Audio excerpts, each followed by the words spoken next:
Welcome to Keto Life Support, where we make your keto life sustainable, fun, and low stress. I'm Kim Howerton, and I'll be coming to you weekly with some of my keto besties to bring you the practical, real-world keto advice that you need. Quick disclaimer, I am not a doctor, and even if we do have a doctor in the house from time to time, he or she is not your doctor, and nothing we say on this show should be taken as medical advice. Always check in with a trusted medical professional about your own personal medical concerns. Hello, and welcome to podcast episode number, 135. Today on the Keto Life Support Podcast, we will be discussing the 3 S's. Join us.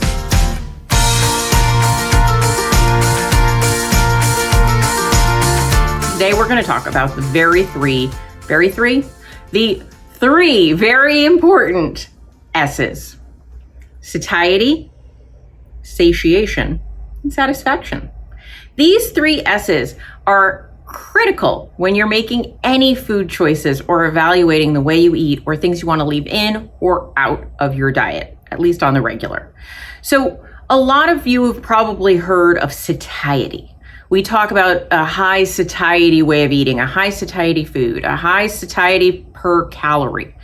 You can just kind of think satiety is generally the opposite of hunger.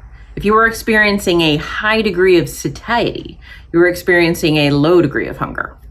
Opposite, right? And if you're experiencing a lot of hunger, you're not experiencing a lot of satiety. Different, right?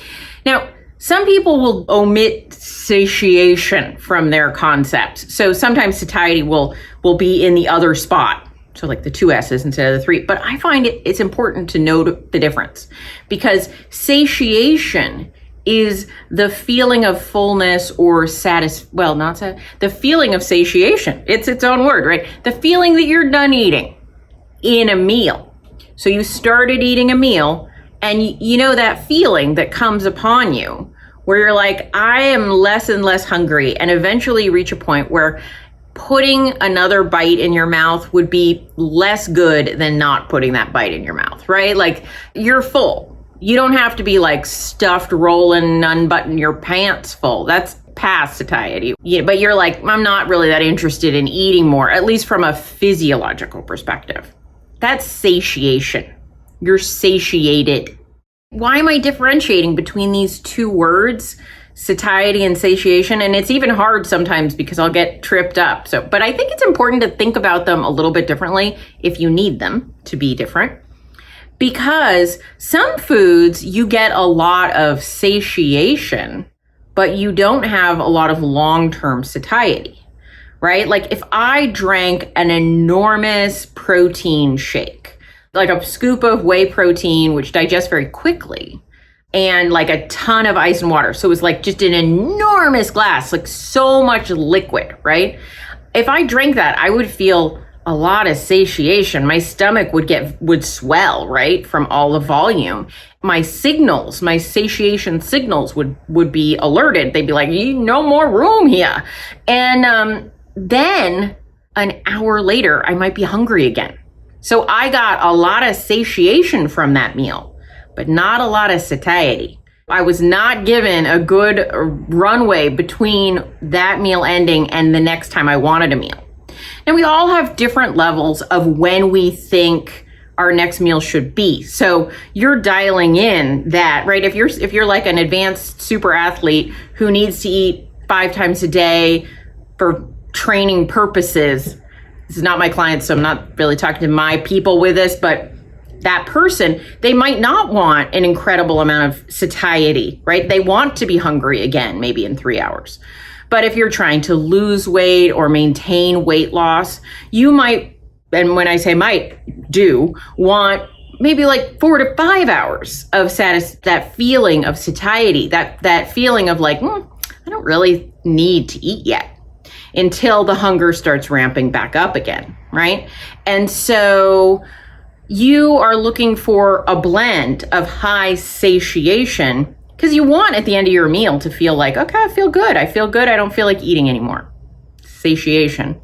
And then you're experiencing a general level of high satiety, lack of hunger throughout your day until it's time for you to eat again. So if it makes you be like, that is too complicated, I just want to call it all satiety, totally fine. But somehow in my mind, it helps to think about them in two different ways so that I can use them together to optimize.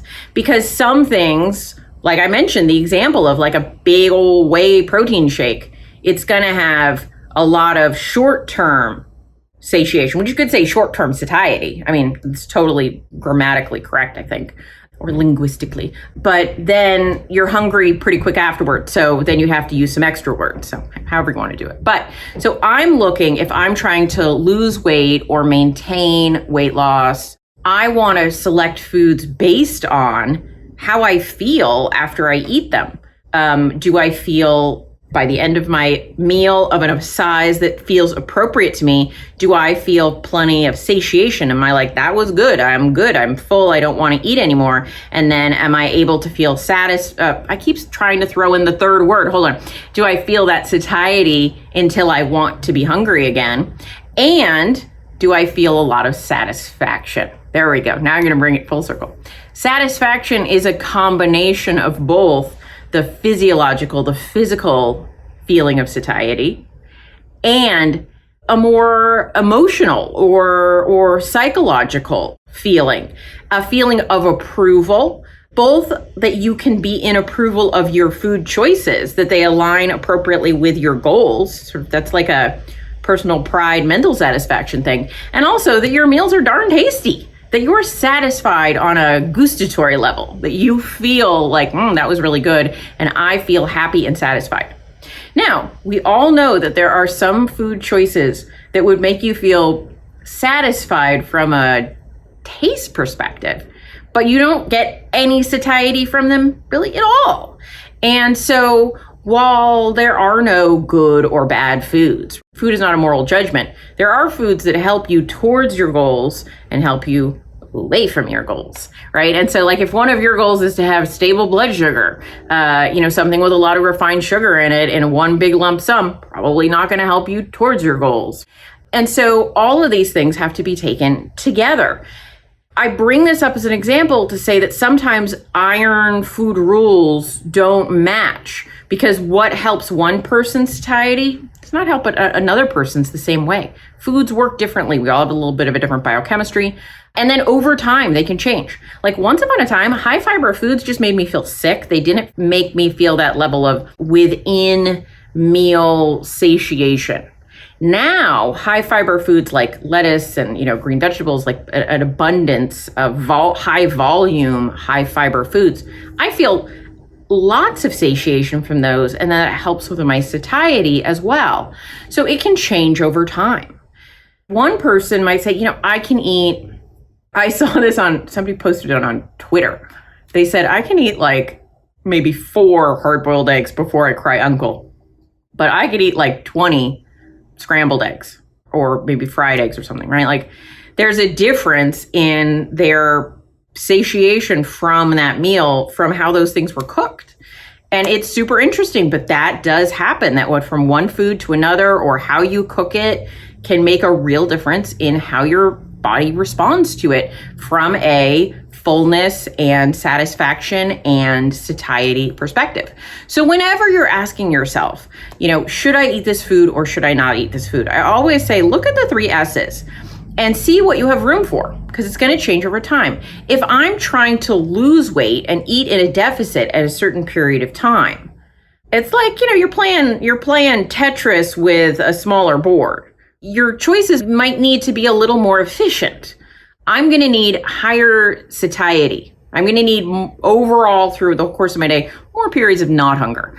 I'm going to need higher satiation from my meals for less calories. Because of course, if you fed me an enormous meal of 2 ribeye steaks, I would feel an enormous quantity of satiation. So much satiation, it would be amazing. But if I looked at that at like satiation per energy unit, that would be a lot of energy. That would then mean my body wasn't necessarily going to lose any body fat that day because I had eclipsed my needs for energy intake. Whereas if I ate something like a couple of chicken breasts, I would not feel a lot of satiation and certainly not a lot of satisfaction. but I would potentially be more in alignment with my energy needs for the day. So you're making these choices that you want to hit all three based on your goals. But if my goal was to gain weight, because some people's goal is to gain weight, then I would be making different choices. But regardless what my goal is, I'm lining them up by the 3 S's. Because if I'm trying to gain weight, I'm going to want lower satiety foods. I'm going to want foods where I can eat more of them so that I can get more energy, so that I can get more calories into my diet. If somebody I can never put on weight, it's like, well, maybe you're choosing whole foods too much. Crazy, but true, right? Because whole foods, meat, fresh vegetables, whole foods have a lot of satiety per calorie usually. There's a variance there, obviously, but the more processed foods have very low satiety per calorie. So if somebody's like, I can't gain weight and I'm wasting away to nothing, they might have more refined foods than somebody who's trying to lose weight, right? So I'm just bringing these 3 S's to your attention so that anytime you think, is this a good time for me to engage in eating XYZ food? Where does it fall with the 3 S's? Do I get good satiety per calorie for that? Does it make me feel satisfied? Do I feel both happy about the choice that I'm making and happy from a tastiness perspective?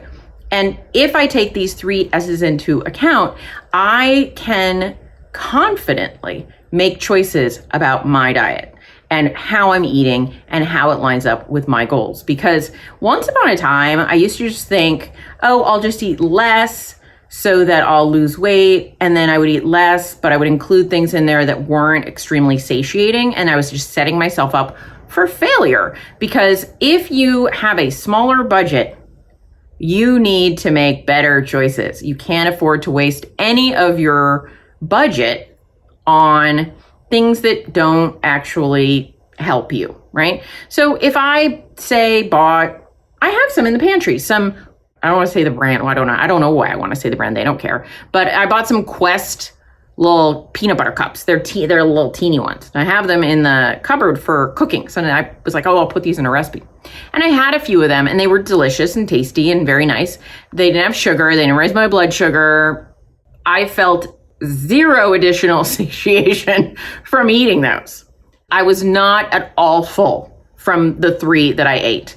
And for that amount of calories, if I had say, I think that probably would be the equivalent of like 3/4 of a cup of strawberries, I would have felt much more of an effect on my satiety from the strawberries than I did from the candies, right? And so calorie for calorie, the strawberries had better satiation. I would have had better satiety from them. So when we're looking at, should I eat this? Should I include this food? I just always think about those 3 S's and how's it going to work? And sometimes it's time to only focus on a little bit of extra satisfaction, make that a little extra tasty. And other times I don't even have room for that. So while I want what I eat to be tasty, I have to make sure that per calorie, it is very satisfying and satiating, and I have satiety without a big bang for the expensive caloric buck. So hopefully that made sense, and hopefully that helps some of you to think about the 3 S's whenever you're making food choices. All right, see you later. Thank you so much for joining us for this episode of Keto Life Support. Want more information? Want show notes? Want to suggest a topic? Just head over to ketolifesupport.com. That's where all that kind of thing can go on. By the way, I have a request. If you could go to your podcast host and hit subscribe, we would really, really appreciate it. And what would be even more awesome is if you could write a review. And what would be even more awesome than that is if you could write like a really flattering review. Just asking, you do you. All right. So thanks so much for joining us. I'm thrilled that you're part of the Keto fam. Talk to you soon. Bye-bye.